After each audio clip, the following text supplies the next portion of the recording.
I greet all of you members of the media who are in this house, and the topic has already been given, so I'll go straight to the point by saying that we became a permanent member of the G20 during the presence of India in the G20. And I think all of you as members of the media are very much aware that this world body was created in June 1999 as a response to the Asian financial crisis of 1998. But the actual launch of the G20 was done by the G7 finance ministers and the central bank governors in September of 1999. And their vision was to create a new mechanism for regular, frank, unscripted, and informal dialogue among finance ministers and central bank governors with the aim of broadening the discussion of key economic and financial policy issues among systemically significant economies of the world economy, and also promote cooperation to achieve stable and sustainable global growth. And in 2007, it was upgraded to meet at the level of heads of state and government. And this was in response, actually, to the Asian crisis of 2007 itself. And the actual launch at the level of heads of state and government was in November 2008 under President George W. Bush of the US. He was leading the grouping around that time. And as a result of creating that leaders summit,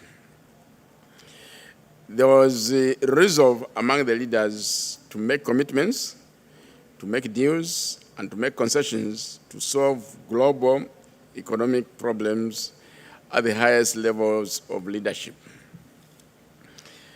And since then, it has been known as the premier forum for international economic cooperation, and it has three focus areas. One, promote policy coordination among its members and beyond to advance global economic stability and sustain growth.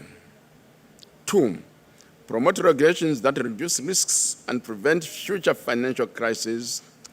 And three, create a new financial architecture. There are currently 21 members, including the African Union, which is the latest entrant into the grouping. The issue of how the African Union is going to participate in the G20 was dealt with by the heads of state and government and the Executive Council when they met in February this year in Addis Ababa. And the decisions were as follows. When it comes to participation in the G20 Leaders Summit, the African Union is going to be represented by the current chairperson of the African Union and the chairperson of the African Union Commission. When it comes to participation in the ministerial meetings, and there are several of them, the chairpersons of the specialized technical committees, accompanied by the respective commissioners, are going to represent the African Union in the ministerial meetings of the G20. And we also have a number of technical working groups. And there, the directors across the African Union system who have worked in the G20 are going to be representing us. And to this end, we've come up with a directory of African Union representatives in the G20. Then there's also the issue of the Sherpa, the special envoy of the leader. And the Assembly decided that the commissioner holding the portfolio of economic development, trade, tourism, industry, and minerals with emphasis on economic development, should be the Sherpa, and I'm currently the Sherpa. And that the country that is holding the position of chairperson of the African Union should have a deputy Sherpa or sous-Sherpa. And currently is Dr. Sid Ahmed Bou, is economic advisor to His Excellency Mohamed Ould Ghazouan, the President of the Islamic Republic of Mauritania, and currently chairperson of the African Union. And as part of strengthening our participation in the G20, we are making a special request to the member states to set up an African Union G20 coordination unit in the office of the Sherpa. That request is still under consideration by the member states. The G20 is organized among two tracks: the G track, the finance track, and the Sherpa track. So in the finance in the finance track, we have issues of international financial cooperation, issues of infrastructure, issues of compact with Africa, issues of sustainable finance, and other issues such as debt servicing. And as a result of that, it came up with the Debt Service Suspension Initiative in response to the COVID-19 pandemic, and later that was transformed in the G20 Common Framework for Debt Treatment beyond the Debt Service Suspension Initiative. And also, we have also issues of how to, it has come up with principles on for quality infrastructure investment, among other deliverables. Then for the Sherpa track, we have working groups on education, health, trade and investment, development, the digital economy, anti-corruption, employment, the energy transition, as well as issues of the environment, culture, tourism, and also education, which is academic, and agriculture. Then we have what we call the engagement groups. Those are from civil society and other agencies. And these are from business, the civil society, labor, the parliaments, the scientific community, the special audit institutions, the startup operations, those dealing in urban affairs, women affairs, youth affairs, among others. Now, each president comes with priorities. The current president of the G20 is Brazil, and Brazil has 3 priorities. These are social inclusion and the fight against hunger and poverty, priority number 1. Priority number 2, energy transition and the promotion of sustainable development in its economic, social, and environmental dimensions. And priority number 3, reform of the global governance institutions around the world. And as a result of this, there are a number of selected emerging issues that have come up during our participation in the G20. I can sample a few, and one of them is ending hunger and poverty. The next one is climate action, including the energy transition. The next one is development of the bioeconomy. Then there's also digitalization and artificial intelligence, which is something very, very, very current and something very important. Then the issue of debt restructuring and rechanneling of special drawing rights to the multilateral development banks. Then mobilization of concessional financing for development and the reform of the multilateral development banks. The reform of the current global governance system to enhance its inclusiveness and effectiveness, international tax cooperation, the compact with Africa, health, among others. Now, the African Union is going to the G20 with preliminary priorities. The first priority is achieving implementation of the African Union Agenda 2063, its second-year implementation plan, and the United Nations Sustainable Development Goals. These are broad documents, but the key focus area there is to promote the progress of Africa on the basis of inclusiveness and also promotion of environmental protection, and also promoting deep economic integration across Africa, in addition to meeting the current challenges such as high levels of external debt, even domestic debt, as well as high level of inflation facing some of our countries. So it's a very, very, very broad priority.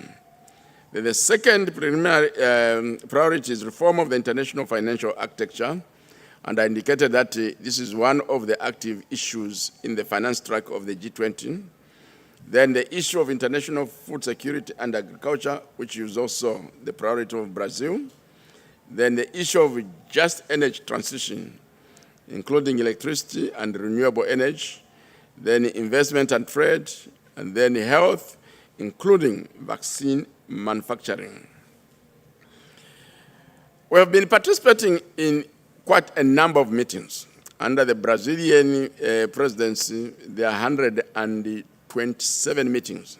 And right now, as I'm speaking, there are going to be meetings of the G20, which began yesterday, and are going to end at the end of this month.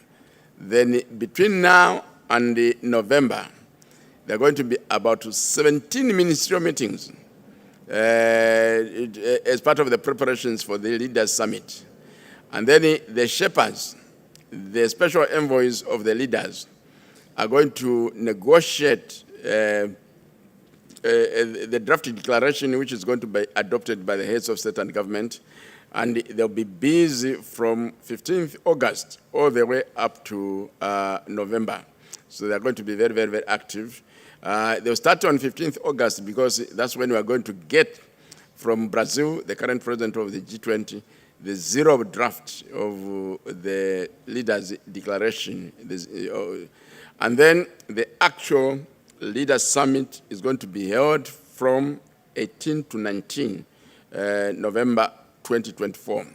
So this is how we've been participating in the G20, and as part of our work, we as the African Union Commission present reports to the Executive Council. Then the chairperson of the African Union and the chairperson of the African Union Commission, they present a joint report to the Assembly of the African Union Heads of State and Government every year. So their first report is going to be in February 2025. But as African Union Commission, we presented our first report to the, first of all, the Permanent Representative Committee, and during our meeting here in Accra, to the Executive Council, which is made up of foreign ministers. I'll be ready to take any questions. Thank you very much for your attention. Thank you very much, Commissioner. So we heard there the Commissioner go through in quite some detail on the participation of the African Union Commission in the G20. He spoke about the formation and purpose of the G20. He spoke about representation. He spoke about the leadership. He spoke about the issues of concern to Africa, highlighting African priorities. And he also spoke about what preparations the African Union is making on behalf of the African continent. So it is now time for you from the media to ask your questions to the Commissioner. Let us see who wants to ask questions by a show of hands. Once you've been asked to speak, please tell us your name first, and then your organization, and then give us your question. Do we have a show of hands? Atta Mensa, Al Jazeera. All right, let's start with those two.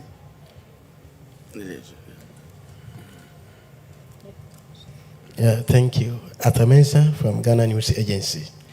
Yeah, Commissioner, yesterday when we had interaction with Dr. Abu Zayed Amani, she raised the issue of Africa negatively tagged as a high-risk nation when we want to go for as continent, Africa being tagged as a, or even we are stereotyped as a high-risk continent.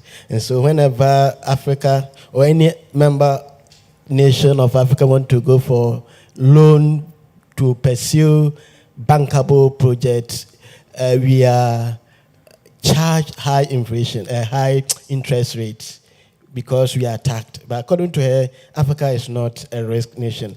But that is what is happening in the international circle. And so now that Africa is a member of G20, what effort is your outfit, being a chauffeur or envoy, to do to stop this negative tag of Africa as a high-risk nation so that we can get support or funding from international companies to fund our project at a cheaper rate? At a cheaper rate. That's my first question. Then, as you mentioned that Africa is going to G20 with some priorities, and one of them is achieving our 2063 agenda. Can you tell us specifically, because there are a lot of issues within the agenda, what specific issues are you going to pursue within a specific period of time so that within 5 years we can say we have achieved this issue within this period? If you can tell us issue that you want to achieve within a period, 3 years, 5 years, so that you can tell us you have done this when we join G20. Then my third question is about one of the priorities, that is debt restructuring. What specifically are you going to tell the G20 nations in terms of helping nations in Africa restructure our debt? Because, as you mentioned, most of the African nations are indebted to International Monetary Fund and other global investments. So it's prevent us from even going to the Eurobond in order to get funding for our project. So what specifically are you going to do to help us restructure our debt? Thank you. Al Jazeera.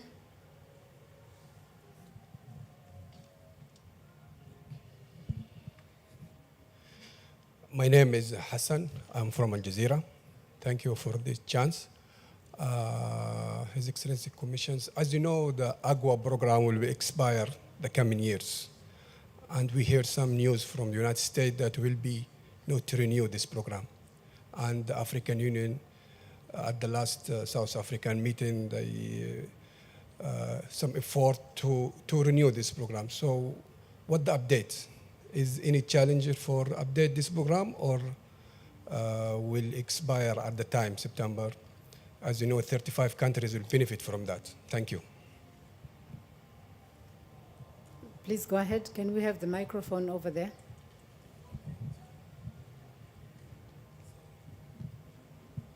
Thank you very much. My name is Clefe Kufu. I write for the Ghanaian Times.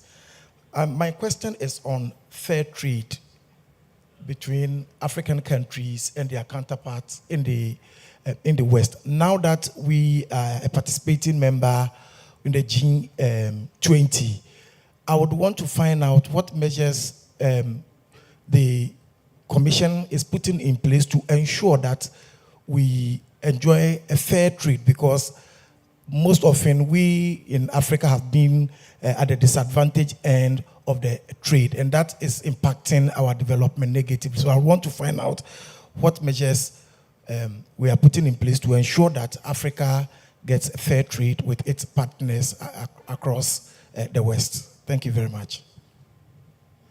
Okay, thank you very much. I think we'll take those three in the first round. If we have any more hands coming up, we'll have a second round and final round. And in that round, I'm also hoping to see some questions from our female colleagues who are in the room. Thank you very much. Commissioner, it's over to you.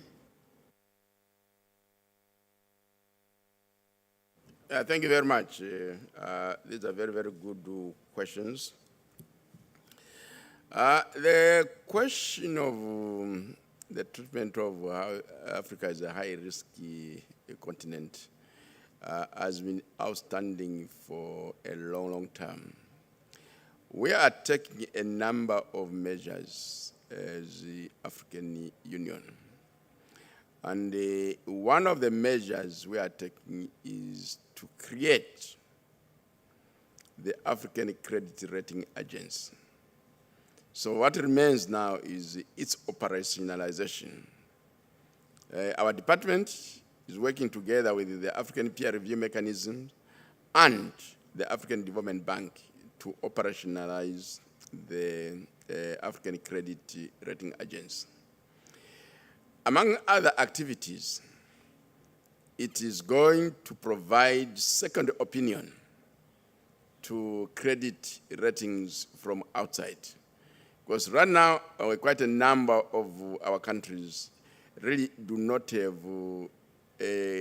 adequate capacities to thoroughly review the credit rating, the analysis, and so forth. They take it as given. So they are going to make that second opinion. And another key activities is that they'll initiate credit ratings of borrowers within Africa. And in the process, we are going to develop the African capital market. And in order for us to develop the African capital market, we need capacity building. We need experts in capital market analysis so that they will be able to assist in the rating activities. And also needed to develop capacities for our economies to generate up-to-date statistics affecting their economies. Part of the problem that we have got very poor ratings is that we do not have up-to-date statistics. So that is going to be resolved.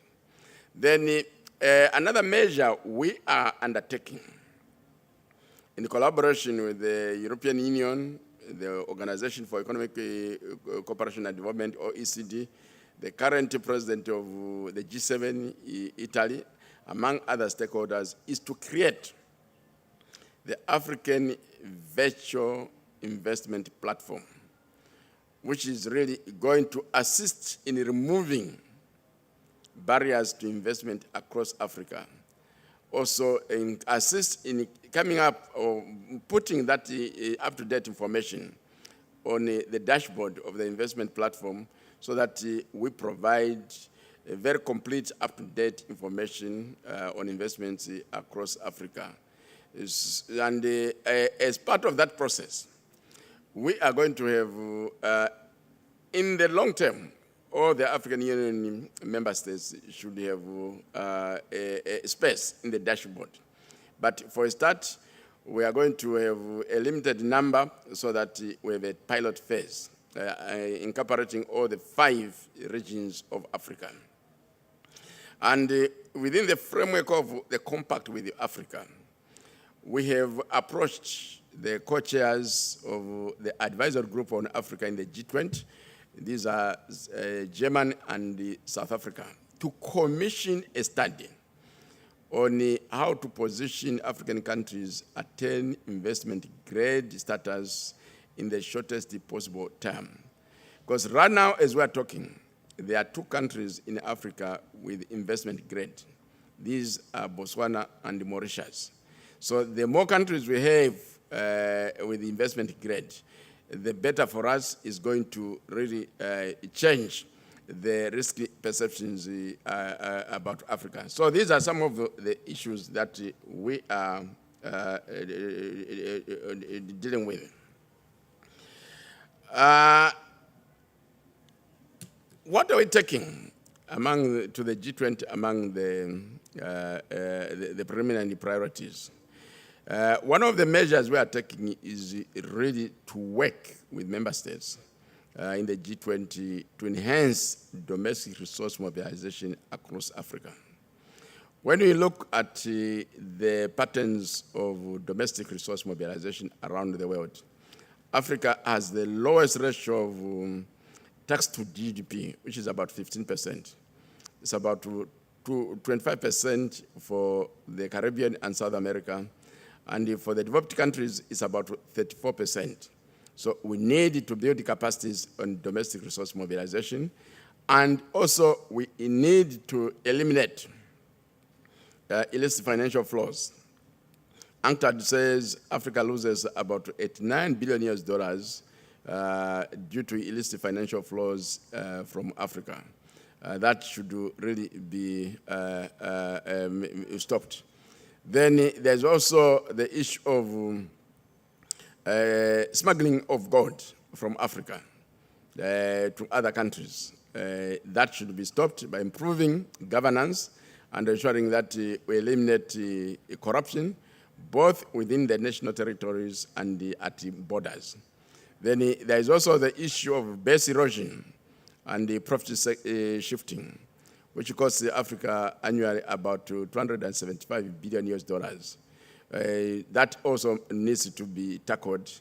And there's also the question of taxation of the digital economy. Most of our countries do not have capacity to do that. So all those are elements of domestic resource mobilization, and these are issues that will be taken up together with the illicit financial flows and the international tax cooperation. So this is one element. The second element is that for us to have a very strong and influential voice in the G20, we also need to grow the African economy. Because when the African economy is growing, then it will be systemically linked to the global economy in a very, very positive manner, not in a marginalized way. So issues of sustained economic rates of growth are very, very important. To this end, we have collaborated with the African Development Bank and other NEPAD to come up with a strategic framework on inclusive growth and sustainable development, which we are going to give to the leaders to consider and adopt in February next year. And the issue of policy and harmonization is very key. For Africa to speak with one voice in the G20, we need very effective policy harmonization.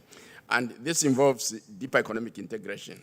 So we needed to deepen the process of economic integration across Africa. And the issue of debt restructuring, I think the main problem there is comparability of treatment. Some creditors are treated better than others in the public sector, in the private sector. So we are, and that has been agreed upon within the G20, that if we have to reform the G20 common framework on debt treatments, we should address the question of comparability of treatment. So that is being focused. With respect to the question from Al Jazeera, from here, I'm going to the United States of America. We are going now to have the AGOA forum. And the key on the agenda is the extension of AGOA beyond 2025. So that issue is going to be answered in the next 2 to 3 days, at least at the level of negotiations between Africa and the United States of America. So at this stage, I cannot give you some substantive news. The issue of fair treatment, I think, is a question of how to build capacities to end marginalization. So Africa needs to move away from continued dependence on the production and the export of commodities towards manufacturers. And Africa needs to build capacities when it comes to issues of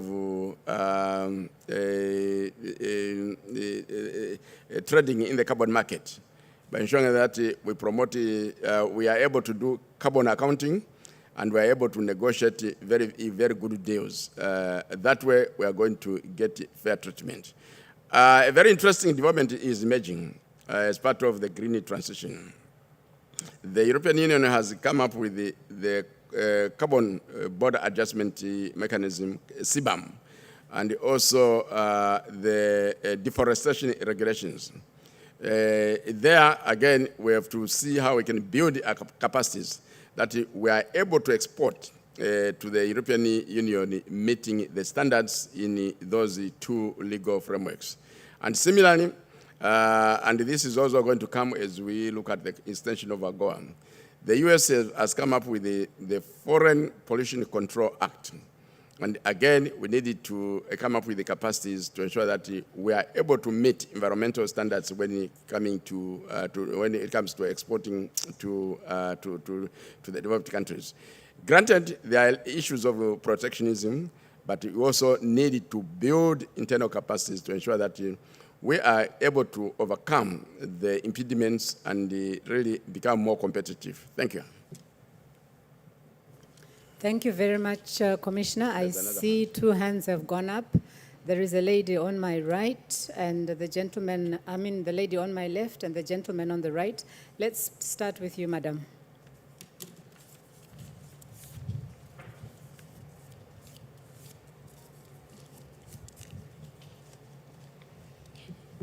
Good afternoon. My name is Sarah Apenkro and I report for TV3 Ghana. My question has to do with AI. As the commissioner in charge of economy, I want to find out, yesterday we understand the strategy for AI for African Union member states have been approved, as well as the digital compact. And so I want to find out, we are all aware of some of the challenges that you mentioned regarding the gaps there in mining, as well as in corruption and other areas. What are the avenues you are exploring, the areas you are exploring to ensure that you use AI, member states use AI to resolve some of these challenges? The positive aspects of AI while we try to manage the ills of it. Is there any areas that, as commissioner, you are hoping to explore with member states to ensure they leverage more on using artificial intelligence for developmental purposes?